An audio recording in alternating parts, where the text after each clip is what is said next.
Hola, nosotros somos el equipo conformado por Tapia Ledesma Ángel Jacel y Echeverría Aguilar Luis Ángel. En esta ocasión les hablaremos sobre el manejo de memoria virtual, espacios de paginación y área swap. La historia parte de la memoria principal, la cual, como sabemos, es más cara que la memoria secundaria. Antes todos los procesos que se ejecutaban en la computadora eran almacenados ahí, no había otra forma. Esto limitó la ejecución de programas muy grandes o programas en paralelo. Esto pasó más o menos durante la década de los 40 o 50. Entonces, para combatir esto, lo que se hizo fueron usar un par de métodos rudimentarios, como la ejecución secuencial o la limitación de la memoria a procesos, lo cual pues no era nada eficiente y limitaba mucho la capacidad de los equipos, por lo que en 1956 Fritz Rudolf Kunz introdujo la novedosa idea de la memoria virtual, la cual consistía en una memoria artificial que podía ampliar la memoria RAM utilizando memoria secundaria. La primera máquina que utilizó este concepto fue Atlas, en la Universidad de Manchester. Este avance fue de suma importancia, ya que permitió el desarrollo de sistemas multiprogramación y sentó la base para esquemas de gestión de memoria. Una vez que ya entendimos por qué se creó la memoria virtual, podemos hablar sobre qué es exactamente. Pues bien, la memoria virtual es una técnica, la cual, como ya mencionamos anteriormente, es una especie de ampliación de la memoria principal usando la memoria secundaria. Esto es así, ya que la memoria principal suele ser más pequeña y más cara.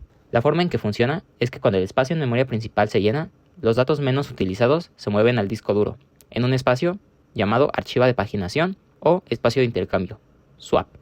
Esto hace que la limitante de no poder correr programas muy grandes desaparezca. Incluso evita que den los pantallos azules, por ejemplo los que tenemos en Windows cuando llenamos la memoria. Ahora, ya hablamos de la memoria virtual y mencionamos el archivo de paginación en ella. Así que nos hace falta hablar sobre cómo es que funciona esto. Y bueno, hablaremos de paginación y de su funcionamiento. La paginación es un método que se usa en los sistemas operativos modernos para implementar la memoria virtual. Funciona gracias a que se divide la memoria en bloques. Aquí se divide la memoria RAM, y a estas divisiones les llamamos frames o marcos, mientras que la memoria virtual se divide en pages o páginas.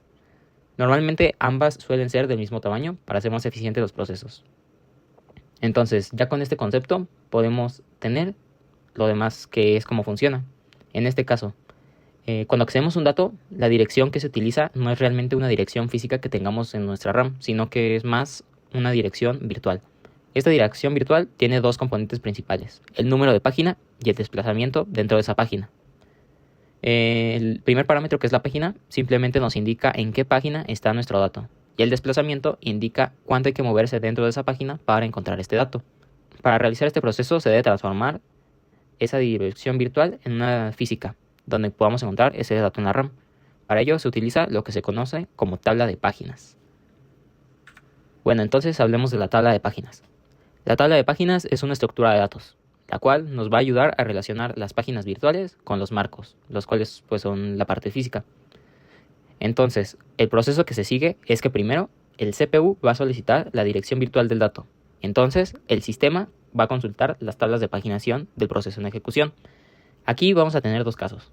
El primero es que se encuentre que la página está en la memoria RAM. Entonces lo que se va a hacer es obtener el dato inmediato del marco o frame y se accede al dato. El segundo caso es que no se encuentre la página en la RAM. Para este caso ocurrirá algo que se conoce como fallo de página, por lo que se sabe que este dato no está en la RAM, sino que lo tiene que buscar en el disco duro. Después, lo que se hará es copiarle a un marco de la RAM y actualizar la tabla de páginas, para que ahora se diga, ahora se sepa que ese dato ya fue movido a la RAM, por lo cual en llamadas futuras se accederá directamente acá y ya no se buscará en el disco. Una cosa importante para decir es que esto sucede siempre que la RAM tenga espacio libre, pero si no se tiene espacio libre en la RAM, lo que se va a hacer es que el sistema operativo debe decidir qué dato es el que se va a intercambiar a la memoria secundaria, para que el dato que estamos solicitando pueda ir a la memoria principal.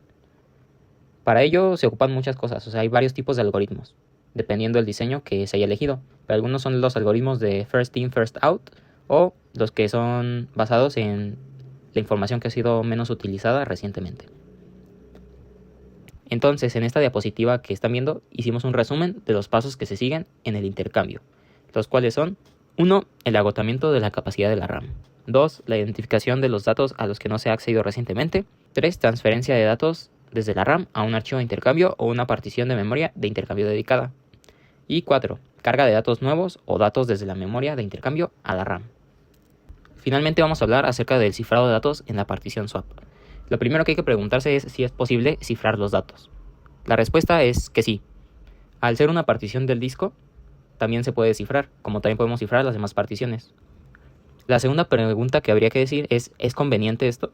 Y la respuesta es que sí, ya que nosotros cuando usamos la partición swap o los archivos de paginación como una extensión de la RAM, lo que hace nuestro disco duro es que está constantemente escribiendo en esa partición o en esa paginación datos. Entonces puede que en una de esas se escriban datos importantes como puede ser claves web o algunas contraseñas, por lo cual si no lo tenemos cifrado se vuelve en algo inseguro. Buen día. Ahora que hemos revisado los conceptos fundamentales de memoria virtual y paginación, voy a enfocarme en una componente crucial de estos sistemas, que es el área swap. ¿Qué es exactamente el área swap? El área swap, pues, es básicamente como la extensión de la memoria RAM ubicada en el disco duro. Este, básicamente su propósito principal es almacenar como temporalmente aquellos datos que no pueden permanecer en la memoria principal debido a limitaciones de espacio. Mm, para entenderlo mejor, imaginen que están trabajando en un escritorio pequeño con muchos libros. Cuando el escritorio se llena, pues ¿qué hacen? Ustedes toman los libros que no están usando y pues los van a poner en un estante, ¿no? Cercano. Pues básicamente el área SAP funciona exactamente igual. Cuando la RAM se satura, el sistema toma los datos menos utilizados y los va a guardar como temporalmente en el disco. Digamos, piensen en el swap como una válvula de escape del sistema operativo. Cuando la RAM se satura, pues el área swap garantiza que nuestro sistema va a mantener su estabilidad y va a continuar operando de forma normal. Esto va a evitar que se produzcan bloqueos o que crashee de forma inesperada por falta de memoria. Dicho esto, pues sí es como el objetivo crítico del swap es garantizar la estabilidad y la continuidad operativa cuando la RAM se encuentra saturada, ¿no? Sin esta técnica, pues un exceso de procesos en ejecución llevaría al colapso inmediato del sistema, lo cual pues no es lo que queremos. Entonces también es importante destacar que pues el área swap implementa directamente el concepto teórico de memoria virtual que vimos al principio, que ya nos explicó mi compañero, y básicamente vendría siendo la aplicación teórica directa de este tema. Bien, el uso de la memoria de intercambio nos brinda también ciertas ventajas, ¿no? Permite optimizar nuestra RAM, liberando espacio de memoria principal, nos da la capacidad de ejecutar procesos que son más grandes que nuestra memoria física disponible y evita que estos bloqueos cuando la RAM se encuentra completamente saturada. Además, hace posible una multiprogramación real donde múltiples procesos pueden ejecutarse simultáneamente. Sin embargo, pues como toda tecnología, ¿no? Ya saben, también tiene sus limitaciones. Las principales desventajas pues, son la velocidad, ya que al acceder al disco es considerablemente más lento para acceder directamente a la RAM. Esto también puede crear como muchos cuellos de botella en el rendimiento del sistema. Ahora, cuando usamos demasiado el swap, pues también puede llegar a desgastar, ¿no? Como prematuramente los discos SSD debido a pues que al número limitado, ¿no? De ciclos de escritura que tiene. Bien. El área swap puede implementarse de dos maneras principales, ya sea a través de una partición dedicada del disco o mediante archivos de intercambio que se encuentran dentro del sistema de archivos. Ambos van a cumplir, digamos, la misma función, pero difieren significativamente, ya sea en la permanencia, el rendimiento, la seguridad o la flexibilidad con la que se use, ¿no? En este caso, las particiones swap son permanentes, son más seguras, tienen un tamaño fijo y un rendimiento estable. Se crean en una zona fija del disco, lo que les da estabilidad a largo plazo, por decirlo así. También por esto pues, suelen usarse en servidores o sistemas críticos, ¿no? Ya que pues, se busca la confiabilidad, ¿no? en su proceso. Sin embargo, pues carecen de flexibilidad. Una vez definidas, pues ya no es sencillo como modificar su tamaño o eliminarlas sin reconfigurar el disco completo. Por otro lado, pues los archivos de intercambio, digamos que pues sí son más flexibles, fáciles de administrar, se pueden crear, redimensionar o eliminar según las necesidades cambiantes del sistema, lo que las hace ideales para computadoras personales o entornos de nube, donde los requerimientos pueden cambiar constantemente. No obstante, al estar más expuestos dentro del sistema de archivos, pues vaya, pueden ser más vulnerables a estos accesos no autorizados. Entonces, pues decimos que en términos de seguridad, pues las particiones son más robustas al estar aisladas de los sistemas de archivos en general, mientras que los archivos pueden ser más vulnerables a accesos no autorizados por estar más expuestos dentro del sistema de archivos. En resumen, pues digamos, particiones equivalen a estabilidad y seguridad, mientras que archivos equivalen a flexibilidad y facilidad de manejo. Bien, esquemas alternativos que existen del swap, ¿no? Los sistemas modernos, pues vaya, han empezado a desarrollar o desarrollaron esquemas alternativos que pues, ya son más sofisticados, ¿no? Que van más allá de pues, un swap tradicional, como ya lo vimos anteriormente. Primero tenemos el ZRAM o el ZSwap, que es básicamente el ZRAM va a crear un dispositivo de bloque comprimido dentro de la propia RAM, que actúa como área de intercambio. O sea, como si comprimiéramos, digamos, un bloque de RAM, por decirlo así, va a mejorar la eficiencia y por menos recursos. Por otro lado, el Z-Swap va a funcionar como una caché comprimida transparente entre la RAM y el swap tradicional. O sea, podemos notar que pues, son básicamente muy similares, ¿no? El concepto de compresión es muy similar. Estos sistemas van a utilizar algoritmos de compresión como el LAZ4, el ZSTD y el LZO, donde la ventaja principal es que pueden almacenar de 2 a 3 veces más datos mediante compresión en el mismo espacio de RAM. Esto va a reducir drásticamente pues, las operaciones de lectura y escritura en el disco. El segundo esquema es el swap distribuido, que utiliza múltiples dispositivos de almacenamiento simultáneamente. El sistema operativo selecciona o va a seleccionar automáticamente, digamos, el dispositivo más óptimo, según los criterios ya sea de velocidad, disponibilidad actual, distribución de carga, de lectura y escritura, o sea, ya depende de lo que queramos, ¿no? Esto va a mejorar el rendimiento mediante la paralelización de operaciones, va a aumentar la confiabilidad, porque pues el fallo de un dispositivo no compromete a todo el swap, ¿no? Esa es la ventaja. Y va a facilitar la escalabilidad, también va a permitir que por esto se pueda agregar más capacidad sin interrumpir la operación completa de este esquema. Después tenemos también el swap en red, que este se maneja mediante el Network Block Device, que permite externalizar, digamos, la memoria de intercambio, la memoria swap, a servidores remotos. Aunque introduce latencia de red, pues es útil en casos específicos como sistemas con almacenamiento local muy limitado o pues que tienes una computación distribuida donde los nodos van a compartir recursos especializados, centros de datos con servidores dedicados, básicamente pues para servidores, ¿no? O sea, redes en la nube. Y de este también nacen como configuraciones híbridas. Finalmente, el swap híbrido, lo que decía antes, va a implementar una jerarquía inteligente con múltiples capas entre la ZRAM como primera capa para pues, maximizar la velocidad y después el SSD como segunda capa para un balance. Finalmente vamos a tener los discos mecánicos que van a ser como una tercera capa para casos ya extremos. Y esta capa va a estar optimizada para su función específica, proporcionando una eficiencia de recursos según la frecuencia de. Bueno, tengamos en cuenta que pues estos esquemas pues sí ya se tratan de algo más como técnico, ¿no? Que pues eh, son más difíciles de explicar en este tiempo, pero más o menos ese es como lo que hace de forma general. Entonces ahora pasamos a la siguiente diapositiva. Bien, tenemos pues ahora configuraciones avanzadas del swap, ¿no? ¿Qué otras cosas, digamos, en qué otros aspectos se puede llegar a ocupar esta área, ¿no? Los sistemas modernos pues también van a implementar como configuraciones avanzadas para optimizar su comportamiento, en donde digamos la primera pues sería la encriptación del swap, ¿no? Que pues un poco más adelante nuestra compañera nos va a decir un poco más de qué se trata esta parte de la encriptación, pero bueno, básicamente el cifrado del área de intercambio pues va a proteger datos sensibles que podrían almacenarse temporalmente en el disco, ya sean como contraseñas, credenciales, tokens de autenticación o contenido de aplicaciones. En este caso, el entorno en el que nos estamos enfocando va a ser en Linux, ¿no? Y pues aquí se va a implementar principalmente con LUKS, que pues son básicamente como un formato de cifrado que existe en los discos de Linux. Pues, como dije, va a crear un contenedor cifrado que va a asegurar que la información anterior de las contraseñas, etcétera, no pueda recuperarse incluso si se compromete el disco físico en sí. Es importante mencionar que el impacto en el rendimiento es mínimo gracias a la aceleración por hardware de los procesadores modernos. Ahora también tenemos una segunda configuración que podría ser el control de ancho de banda mediante C-Groups. Los control groups permiten limitar el uso del swap que hace que cada proceso contenedor. Esto va a evitar que uno solo consuma todos los recursos de entrada y salida y pues que no lo monopolice, ¿no? Por decirlo así. Esto va a garantizar equidad entre los usuarios, estabilidad en los sistemas multiusuario y un rendimiento más predecible en entornos virtualizados o en la nube. Es especialmente importante, digamos, que tengan en cuenta que en sistemas donde múltiples usuarios comparten infraestructura física, aquí se usa mucho los C-Groups, ¿no? Ahora, la tercera configuración son los algoritmos de compresión adaptativos. Aquí tenemos que el sistema puede elegir dinámicamente el mejor algoritmo según el tipo de datos y los recursos disponibles. Tenemos, digamos, como ya había dicho en una diapositiva anterior, el LZ4, que este va a maximizar la velocidad cuando la CPU es muy limitada. El ZSTD, que va a ser para un balance entre la velocidad y eficiencia, que se va a poder ajustar según la necesidad. Y el LZO, que pues por su estabilidad y predictibilidad, digamos, se usa mucho en sistemas embebidos. Al final de cuentas, pues estos algoritmos van a reducir el uso del disco, básicamente, pues al comprimir todos los datos swap, y esto va a mejorar la eficiencia general del sistema. Bien, aquí tenemos ahora la mitigación de desventajas tradicionales del swap, ¿no? Para la optimización en SSD, digamos que tienen ciclos de escritura limitados, se va a implementar el ZRAM prioritario, que básicamente para reducir escrituras físicas usando RAM comprimida primero. Anteriormente ya le expliqué el funcionamiento de esa compresión. Entonces también se va a configurar el swapness o el intercambio a ultra bajo, entre 1 y 10. Esto básicamente pues para que el sistema evite usar el swap, excepto en emergencias. También se va a usar el TMPFS para directorios temporales como el TMP o el bar TMP en RAM cuando sea posible. Y se va a implementar el war leveling a nivel de sistema operativo para distribuir las escrituras y evitar desgaste localizado.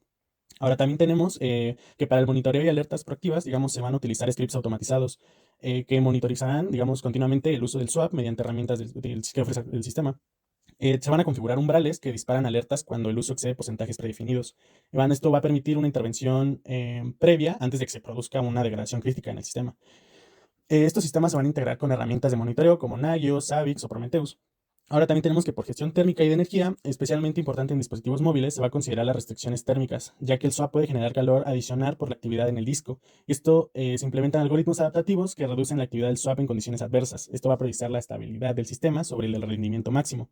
Finalmente tenemos algunas tendencias o mejores prácticas actuales que se conocen que mientras más RAM tengamos en los sistemas modernos, pues el SAP se usa como respaldo, ya no como un recurso principal. Y pues se va a recomendar más bien configuraciones híbridas con pequeñas cantidades, ya sea del ZRAM comprimido, más swap tradicional como seguridad, o en contenedores, la gestión de swap se va a realizar a nivel de host para optimizar recursos. En la nube también se emplea swap dinámico, que se ajusta según la carga, y en servidores de alto rendimiento se van a usar configuraciones estáticas adaptadas a cada caso específico. Técnicamente, ¿cómo funciona el swap en la práctica? El swap va a funcionar mediante dos procesos principales que están íntimamente relacionados con los principios de memoria virtual y paginación que vimos al inicio. El primer proceso es el swapping out. Cuando la RAM se encuentra saturada, el sistema operativo monitoriza constantemente el uso de la memoria y él va a decidir qué información traslada temporalmente al disco. Entonces se va a priorizar mantener en memoria principal, pues obviamente las páginas que se utilizan con mayor frecuencia, mientras que aquellas que pues no han sido consultadas recientemente, pues son las que se van a transferir al área de swap. Después tenemos el segundo proceso, que es el swapping in. Cuando, digamos, posteriormente una aplicación necesita acceder a datos que han sido desplazados al área de swap, pues esto va a causar un fallo de página, en donde el sistema operativo va a interrumpir la ejecución, localiza la información en la zona de intercambio y la va a traer de vuelta a la RAM. Y pues con esto va a actualizar las tablas de páginas correspondientes. Es crucial también que entendamos que pues si se abusa demasiado del swap, pues el sistema va a entrar en una condición llamada thrashing, que es una situación crítica en la que el sistema dedica o va a dedicar más tiempo a mover datos entre RAM y disco que a ejecutar procesos reales. Pues esto va a reducir drásticamente el rendimiento general. También es que existen otros dos funcionamientos en donde puede hacerse, digamos, un swapping completo de procesos donde se mueven pues, los procesos completos o paginación bajo demanda que se va a centrar únicamente en mover las páginas necesarias cuando son requeridas, siendo este último más eficiente en la mayoría de los casos. Bien, ahora tenemos el tamaño del área de swap. O sea, una pregunta frecuente es ¿cuánto swap necesito? O sea, tradicionalmente se aplicaba una regla conocida como rule of thumb, que básicamente sugiere asignar el doble de la RAM como espacio de la swap. Esto es como una regla que se usa para toma de decisiones basada en experiencia y pues se usa por su simplicidad como un atajo, o sea, no necesitas como una teoría previa o cálculos precisos. Entonces, en sistemas antiguos esta regla tenía sentido, pero en equipos modernos con decenas de cientos de gigabytes de RAM, pues esta recomendación resulta completamente obsoleta. Imaginémonos un servidor con 128 GB de RAM. ¿Realmente yo necesitaría 256 GB de swap? O sea, la respuesta pues es claramente que no, es un desperdicio de recursos. En sistemas modernos, pues el tamaño del swap debe evaluarse según el uso real del sistema, el tipo de aplicaciones que se ejecutan y pues si se requieren funciones como hibernación, que esta generalmente pues sí tiene abundante RAM, ¿no? El swap actúa más como una red de seguridad que como una extensión regular de la memoria. Como podemos ver en la tablita, pues básicamente dependiendo de nuestra RAM instalada en nuestro sistema, pues al lado tenemos como lo recomendable y al final, pues lo recomendable ya teniendo en cuenta este factor de hibernación, ¿no? Que pues esta hibernación, digamos que pues es un estado como de bajo consumo donde el contenido de la memoria RAM se va a guardar en el espacio swap del disco duro para pues cuando queremos apagar el sistema completamente. Ahora, como podemos ver en el dibujo, básicamente tenemos un proceso. Sabemos que los procesos pues se tienen que asignar al CPU, pero en este caso, pues para eso tenemos la RAM, ¿no? Que es la que va a encolar esos procesos. Entonces, ¿qué pasa cuando la RAM se va a saturar? Pues aquí va a entrar la memoria swap, ¿no? Vemos que entra como archivo, después como partición o como almacenamiento swap, y este va a ir conectado a la RAM. Aquí pues va a seguir encolando procesos conforme lo necesite el CPU y al final vamos a obtener nuestra salida del proceso. Ahora sí, finalmente, pues con el poco tiempo que me queda, digamos, quería mostrarles al menos un ejemplo de la creación de esta partición swap, en la que, bueno, aquí vamos a crear una partición swap de 300 megabytes en la que se activa automáticamente al arranque. Digamos, aunque sabemos que 300 son un espacio pequeño, pues es suficiente para entender esta configuración, ¿no? Ahora sí que este procedimiento, pues sí puede ser un poco largo de poner en una presentación, pero ya está verificado el código, bueno, no el código, sino los comandos en la línea de comandos, por decirlo así. Funciona, está bien administrado. Simplemente pues tienen que mover la cantidad de megabytes de que quieren la partición y ya, sería todo. Como conclusión, pues digamos que el área SWAP va a representar una evolución ingeniosa para superar limitaciones físicas de la memoria RAM, aunque pues esto ya actualmente pues esas limitaciones ya casi no existen, ¿no? No es un sustituto de la memoria principal, sino un aliado que actúa como válvula de escape cuando los recursos físicos no son suficientes y su correcta configuración nos va a permitir aprovechar el máximo del hardware disponible, asegurando un equilibrio óptimo entre rendimiento, seguridad y disponibilidad. Podemos decir que pues la implementación moderna del SOAP ha evolucionado desde un simple intercambio de páginas hasta sistemas híbridos sofisticados que incorporan compresión, cifrado, gestión inteligente de recursos, convirtiendo la memoria virtual en uno de los pilares más importantes del funcionamiento de los sistemas operativos actuales. Eso sería todo por nuestra presentación. Muchas gracias.